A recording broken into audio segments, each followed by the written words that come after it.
to the time management section. Hopefully you guys have had a fun-filled day of lots of cool learning. I am super excited that you're here. Time management is one of my favorite topics for success. So I'm Lainey Wingert. I'm going to be hosting us for the next half hour. I co-founded a company called Ignite Mindshift. We're a local nonprofit based originally out of San Antonio that works with teens across really the state of Texas, focusing on some skills that you don't necessarily learn in your typical school curriculum. And I am just super excited that you guys chose time management as one of your topics. So with that, I have a couple of people that are joining me here today. Brenda, if you'll wave to us. Brenda is on my team at Ignite, and she just joined us last fall, so we're super excited to have her. She's helping us do some training right now. And then we also have some faces that will be familiar to some of you. Thomas, if you can wave to us. He's going to be helping us out for the session today. And then also Sarah, you can give us a little wave. They both helped me as interns this past summer. We did our first virtual San Antonio Works virtual internship. We did some professional development training, and they were super fabulous interns, so I wanted to have them help us today. So without further ado, it looks like our numbers have settled. So we'll go ahead and get started. Brenda, can you give me a thumbs up if you're seeing that second slide for me? Just making sure that the system's tracking okay. Should say what we're discussing. Thank you for that.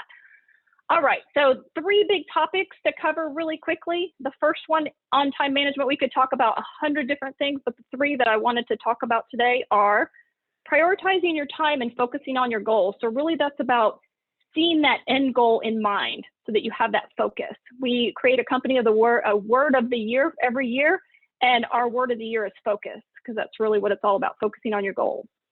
And then the second topic we'll talk about real quick is conquering procrastination. Everybody raise your hand if you would consider yourself a procrastinator at least sometimes. I still put myself into that boat. A couple of you out there, some of you. So we'll talk about a couple of quick tips that you can learn on that. And then the last thing is distractions. A lot of us get distracted. There's so many cool technology things out there. So we tend to get distracted. So I'm going to give you a couple of tips on that. And then if you want to just take a quick look at this quote here, the purpose of time management is to enable you to have more time to spend with the people that you love, doing the things that you enjoy. Looks like somebody is typing in the chat. I want to make sure we're not having technology issues. Okay, we're good there. All right, so really, the purpose, you guys are going through this youth rally. And what's great about the CAS School Network, something that we've really loved working with CAS schools, is that they're very big on giving the students a voice. It's very important, giving you guys a choice in your education. And that's really what I want to focus today's session on time management about, figuring out what your goals are, and then having you have that choice on how you spend your time. Sometimes you may not feel like you have a ton of choice, especially as teenagers. Sometimes I don't feel like I have a ton of choice on what I do in terms of my time. But there are ways that you can carve out that time. So we're going to talk about that. So with that, before we really get started, Thomas and Sarah are going to have some important roles today. So we're going to have some times where I'm going to ask you to type in the chat. They're going to help me monitor that. And they are each going to nominate one person that wins a $25 gift card at the end of the call. So definitely want to engage in the chat. And so without further ado, time management is important because it, like I said, enables you to focus on what matters to you. It can help reduce your stress because if you're not managing your time, you can live in fire drill mode where you're always running to the next thing, running late, always kind of doing that test at the last minute. And then it also can help you reach your goals, which we talked about. And it also, the last thing is creates confidence in your ability to get things done. And what I mean by that is if you start your day and you're already late, you don't get out of bed on time, that can negatively impact your day. On the flip side, if you start and you tackle one thing from a time management perspective, that gives you the confidence to kind of tackle some other things. So it can create a ripple effect. All right, so now getting into the real meat of what we're going to talk about today, starting with the first topic, which is goals. So time management begins by setting goals. If you don't know where you're going, you don't know how you're going to spend your time, and you're going to end up getting kind of sucked in and distracted on other things. It's just like this picture here. Goals are kind of that post, the thing that that flag that's out there that you're leading towards. It keeps you focused. And then if you write down your goals, you're actually 40% more likely to achieve them So I'm going to have y'all practice. And if you can do me a favor and type in the chat, what is one of your goals? And think a little bit medium to long-term goal that can be created in the next year or two. And Thomas and Sarah, I'm not seeing the chat come up. So if you can kind of help me take a look at it. Looks like we're starting to get some. Okay, it looks like we got health and fitness. Got the good one. That's a big one for me this year. Earn some money, scholarships. That's a great one. Better grades, accepted into a good college, eat healthier. I love seeing the eat healthier. 4 to 5 coding languages. That's amazing. Tricks on a skateboard. I see that one quite a bit. That's awesome. Stay happy and positive. I love that you guys added that. So those are all super good goals, and it looks like you guys are kind of going around the circle here and capturing a lot of the categories. So I want you to think about those goals as we go through a couple of videos and activities here. So keep those in mind, what you just talked about, because we're going to come back to those. All right, so this quote is a great one. Lack of focus, not lack of time is the problem. We all have 24 hours in the day. So what that means is, you know, we have a new president that's being inaugurated today. He is obviously a very busy person. All presidents are pretty busy people, the heads of companies, you know, people like Elon Musk, those sorts of people. They're all super busy. They get a lot done. We all have those same 24 hours. So it's really about figuring out, again, some of those goals that you typed in the chat a minute ago and really focusing your time around that. So we are going to watch a quick video. Hang on one second. Let me turn my sound up here. So watch this video and then we're going to talk about it. Can y'all hear? The music's just, okay, background music. Just watch the screen.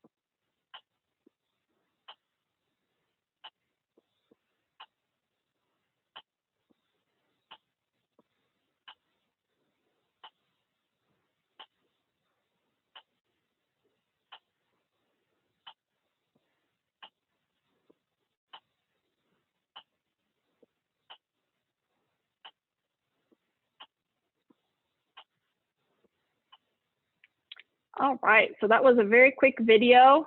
When we thought we were going to do this in person, we were going to have a demo where you guys actually got to have your hands on that. So I'm sorry that you didn't get to see that. But basically the concept of that is there's a way that you can rearrange your time. And if you put the little things in first, the other things, the distractions, if you look here up on the screen over to the right, all those things that we kind of get sucked into, like other people's small problems that don't really impact us, video games, social media, TV, binging. If we put all that stuff in our jar first, it's really hard to focus the big stuff in there. And so it's really about thinking through, again, back to your goals, thinking through what is your goal? Is it to get into a college? Is it your health and fitness? And you figure out how to put those big rocks in your jar, in your time management bucket first, and then fill all the other things around it. Thomas, I think that you had an example for this one. Is this one of the ones that you were going to share an example for? I think so. I can give it a shot. Yep. Yeah. So we were mentioning trying to put important tasks in front of other tasks. And one thing I've managed to find is that if something is important enough to you, there's always time to be made for it. Like you kind of get into this mindset that I don't have any time in the day to make for anything else, and anything new I try to add isn't going to work. But if you care enough about something, then you can make time for it. Always, there's always something you can cut back on or something you can stop doing to make time for the stuff you really want to do.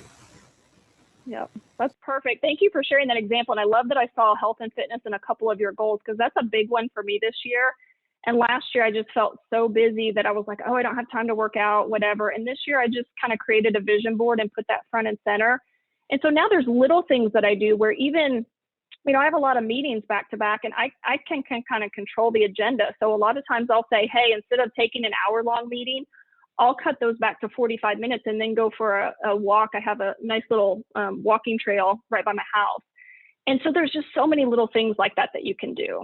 Or instead of being on social media, take an extra ACT or SAT prep, right? I just heard, did you guys hear that the SAT, they're getting rid of the essay for this year for the pandemic? I don't know if I think that's new news from yesterday. So check that out if you're taking the SAT. So lots of different ways that you can prioritize your time.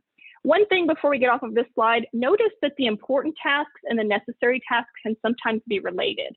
And what I mean by that is studying in advance or going and taking those well-check exams or spending time with your friends. Those are really important tasks. But if you don't prioritize those can kind of move into the necessary or sometimes get urgent. And what I mean by that is if you don't study ahead, all of a sudden you've got a test today that you forgot to study for, and that's a fire drill. That's where the stress comes in. If you don't, pay attention to those doctor visits, all of a sudden you're going to find yourself sick if you don't pay attention to your health and wellness. And then if you're not spending time with your friends, all of a sudden you forgot their birthday and now they're mad at you. And so now that's a fire drill mode. So that causes stress. So that's how time management can help you reduce stress, is by figuring out what those goals are and really prioritizing those, just like Thomas said. Thanks, Thomas, for that example. That was a great one. And now I want y'all to practice. What is one of the big rocks that you in your life will prioritize? And if you're having a hard time thinking of that, think back to the goals that you just typed in. So what's a big rock in your life you commit to prioritizing? School. Very good. I love that. Finish all of last semester of high school with all A's. Be nicer to myself. That's an amazing one. School and friends. Great ones. Grades. Great ones. These are all great ones for y'all. Anybody have any other ones? Grades. Sometimes when a lot of people are struggling this year, there's just so much going on with the pandemic. Yeah, Victor, you got surviving the pandemic. That's definitely a goal for a lot of people. Maddie, I wish you could have talked to me in high school. I was really studious, and then I kind of realized in college that I didn't really have a lot of a life outside of school, and then I had to repivot. So good for you for learning that early, finding a good college, taking care of yourself, doing things outside of your norm. Ooh, pressing the comfort zone. I like that one. Awesome. These are great ones. Thank y'all for sharing those. It helps you think through this if you can kind of practice them. All right, so we first talked about, that was the focus piece of our section. And now we're gonna quickly talk about what things can make you lose your focus. And that's, kind of procrastinating things you need to do. So what's interesting about procrastination is that we often just avoid tasks because we don't feel like doing something. But the spoiler is that you're not gonna just magically feel like doing it later. It's not how it works. Trust me, I've lived over 40 years and it just doesn't start happening. What's really cool is that they've actually hooked people up. I know this sounds kind of scary, but it's really not. They hooked people up to brainwave machines and they've measured their brain activity. And what they found is when they're procrastinating something, the pain centers of the brain light off when they're anticipating doing the task. It's not when they're doing the task. So let's say someone's procrastinating doing math homework, the pain centers are floating off when they're thinking about it. And then when they actually have them start it, the pain centers go down or even, completely go away. And so what that means is to, kind of conquer that procrastination, the best thing to do is just get started. Get started on that math homework, get started on that essay, go start cleaning your room, just start with one easy task. I tell my girls, they have a lot of water bottles or whatever in their room. It's like, just go pick up the water bottles. That's easy. You can do that. And then go through the next thing, get started. And then what you do is you use momentum to your advantage. And so who can remind me what Newton's first law is? Anybody come on camera and tell me what that is? First law of motion. Anyone remember that? Is it by any chance where, like, if you put a force on an object, it's like not gonna move away or something like that, right? When an object is in motion, it tends to stay in motion. And when an object is at rest, it tends to stay at rest. So what that means is if you're really close, if you get something started you're going to keep doing it. So Thomas, I think you had another example. Did you have an example you wanted to share with this? Yeah, sure. I completely agree with the whole, the hardest part of it is getting started, because I find that if you're really dreading doing something, it doesn't really get better until you start doing it. Then eventually you kind of realize it's not as bad as you initially thought it is. And, you might even enjoy it as you're doing it. Like if I need to go on a run and I really don't want to, I can tell myself I'm going to do it for 5 minutes. And more often than not, I'll just keep going, even though 5 minutes isn't much of a run. Even if I stop at the 5 minutes, like I said originally, I still feel better afterwards that I did something instead of nothing. That's fabulous. And thank you for sharing that. I love that you gave that example, because I actually do the same thing on a run. I have a hard time kind of getting started, especially beginning of the year. I haven't ran for a while. And so I have a particular song that I play. It's 5 minutes long. And I say, if I go out and run, I just have to listen to the first song. And by the time I'm done with that, I almost have never, I think one time when I didn't feel good, stopped. But every other time I just kept running for my 30-minute run. So thank you for sharing that. And then the other thing you can do is tie your tasks to your rewards and your values and goals, which is why we started with the goals. It's like, I don't know, I don't want to do this math homework, I don't want to do this essay, but if you can keep reminding yourself the end picture, that end flag that we looked at, and say, oh, but in order to get those good grades, in order to get into that college, in order to have the successful life I want, this is where it starts with. And in our classroom classes, we have this thing that's called grit ladders or goal ladders. And basically what we do is we write the goal that you want at the top, and then we back into all the steps that have to happen in order to get there. So that's kind of a cool activity that you could do if you're having trouble getting started. And here's an example of activation energy with a roller coaster. All right, I know we're getting close to the end of time. We have a couple more things real quick. There's a 2-minute video I want to have you guys take a look at. This is a really powerful trick that a lot of students have loved. So hopefully you guys will like this one. There's a 5-second window between the instincts, the Okay, shoulds, that's okay. the urges, the inner wisdom, things that can change your life if you listen to it. You've got a 5-second window from the moment you feel that instinct. Move. If you don't, your brain is actually designed to kill it. 5 seconds is all you have. The second you hesitate, it's actually, you feel yourself hesitating, that is a moment of huge power, because what's happened is you've just started to pull back from something that you need to lean into. And if you count backwards 5, 4, 3, 2, 1, and this is the neuroscience behind why this stupid little trick works, counting is an action. Counting backwards requires focus. It's also not a habit for you. So when you feel yourself hesitate, you're triggering your mind that something's up. Your mind now goes into a cognitive bias called the spotlight effect. It magnifies whatever it was that you hesitated doing. Like all of a sudden you're like, hey, I don't feel like it. Like I don't know, maybe I'll do it later. And your mind is doing it because your mind's trying to protect you. Hesitation signals a red flag to your mind that something's up.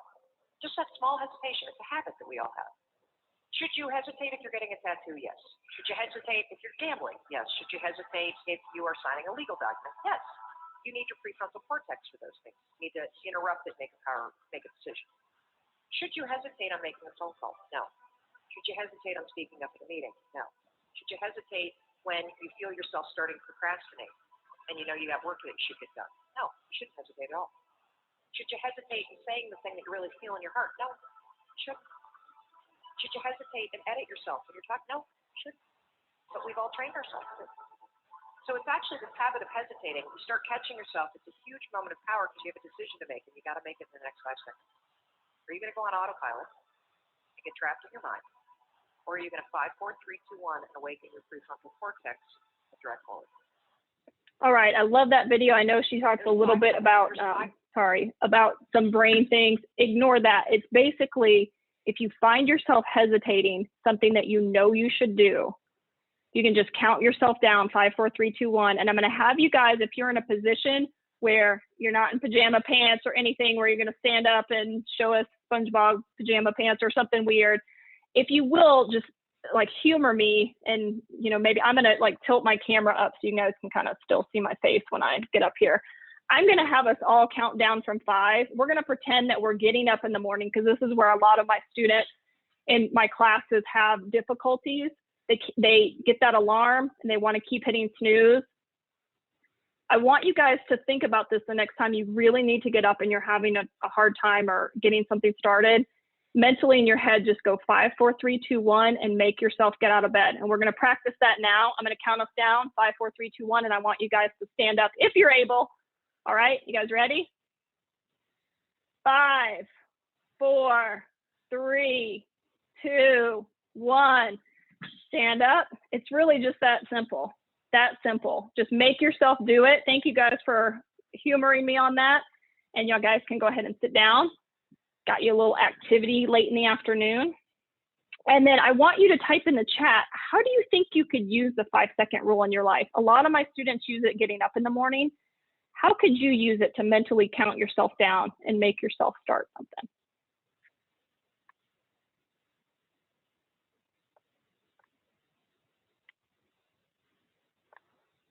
Chat keeps disappearing. Eating a salad. I love salads. Starting a test. Starting your chores. That's a good one. Work for a class you don't want to do. Get through anxiety and fears, Maddie. That's a really good one. Thanks for sharing that one. Not let yourself be distracted. Jumping into a pool that's really cold. That's awesome. I haven't heard that one before. But that's a good one.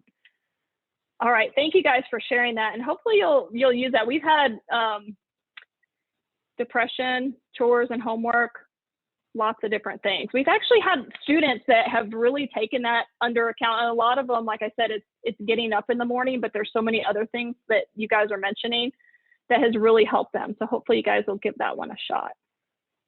And then we're almost done here. We're gonna have one slide and then a quick activity, and then we will wrap for the afternoon.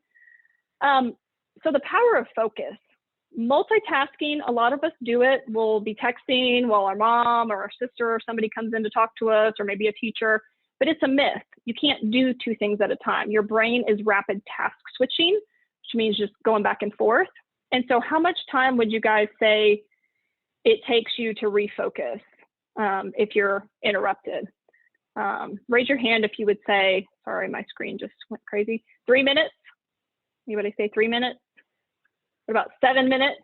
Raise your hand if you think it's 7 minutes to refocus. About 13 minutes after an interruption. About 23 minutes. Anybody think it's 23 minutes after an interruption to refocus? It's actually over 23 minutes. And it can be less, it can be more, but multitasking causes us to do a lot of different things. It lowers our performance, productivity, gives us higher stress and more mistakes. So we're going to do a fun little activity. Thomas and Sarah, if you guys can take yourself off of mute. And Thomas, do you have a timer handy? All right. Sarah, are you ready to go? Yes. Can you see the screen okay and know what you're going to do? You're going to do the alphabet just A through J, and then right after just start 1 through 10. And then basically, Thomas, can you tell her when you're ready to start? Yeah. Okay. Go. 3, 2, 1, go. A, B, C, D, E, F, G, H, I, J, 1, 2, 3, 4, 5, 6, 7, 8, 9, 10. 8 Good. seconds. How long was that? 8 seconds. Perfect. All right. Now to round 2, I'm going to have you multitask and go A1, B2, all the way to J10. I think you got that? Okay. And Thomas, if you tell her when to go. 2, 1, go. A1, B2, C3, D4, E5, F6, G7. Oh my goodness. What letter was I on? 8, H, 8, J9. You missed one. Yeah, I9, J10. Okay, 20. how long was that? About 20 seconds. Yeah. Thank you for letting us put you on the spot, Sarah, because what's interesting, you actually did really good. Most of the time when I do this in class, I've done it over hundreds of students. And most of the time it takes students 5 to 10 times longer to do the second round. Sarah actually was with me in the summer, and I know she at least did that this summer. So she's had a little bit of practice. So it usually takes students 10 times longer. And I've only had one student that's actually done that really well in all my hundreds of students. So thank you for letting us put you on the spot. It's way harder than you think. So practice that at home and see what your numbers are. The point of that is we all think that we can multitask, even something as simple as the alphabet and the numbers. As soon as you start doing different things to your brain goes haywire on you. And so thank you for doing that. That was awesome. And so how do you think you could use this simple experiment to help you as you focus your time? What about the next time you're in school? Like Sarah, like if you're studying, how could this help you if you're studying? You're still on mute. This could help me to focus my time. I guess because, now I'm still virtual. I have a lot more screen space to have multiple tabs open and multiple things open. So this activity, I really struggled with that right now, saying that in the second round. So I guess that could help me so that I'm just focused on the one thing that I need to complete. And then, if I'm feeling a little stressed, or I feel like I finally reached a point where like I'm okay, then I can take a break and move on to something else. And better that than wasting my time when I need to be doing other things. Very good. Thank you for that so much. And then I'm going to kind of skip this section so that we can end on time and use our time management wisely. But digital distraction, the point here is companies, like, they make money on getting your attention in all of these apps. So if you can just understand that and not let them derail your goals, it's fine to use social media. I use it to connect the family far away, but just monitor yourself and have that time, because there's lots of things, all these Snapchat streaks and all these different things that are meant to pull you into the app and suck as much time as possible. You just want to avoid that so that it's not derailing you from your goals. And the last thing here, before we conclude, this quote I really love: limitless access to knowledge brings limitless opportunity, but only those who learn to manage the new currency, and that's their attention. And so what that means is that we've got so many pulls on our times in this digital world. If you can be one of the few people, especially as a teenager, to master your attention and really stay focused on your goals, you will come out successful. So with that, stay connected with us. Before you go, we're going to do the gift card drawing, so don't leave quite yet. Here's our Instagram page and our website. And with that, Thomas and Sarah, do you guys have gift card winners that you want to announce from the chat? Yeah, for me, the person who is participating and whose answers I liked best was Victor. Victor, very good. Thank you for that. And then I'll help you. You have his last name and everything, so we can get in contact with him for the gift card. Hernandez. Okay. Fabulous. And then Sarah, what about you? Let me check my list real quick. Okay. Adrian. Adrian, very good. Adrian And do you have Adrian's last name? Cisneros. Cisneros. All right, very good. Well, thank you all so much for your time. I appreciate it. And if anyone wants to stay on, I'll stay on for a minute to answer any questions. But otherwise, y'all have a great rest of the day. And I hope you guys have enjoyed the youth rally and have a great evening. Thank you all so much. Thank you. Thank you. Thank Wait, you. do I leave? Right? Will it be Yes, emoted? and everybody don't forget to go back to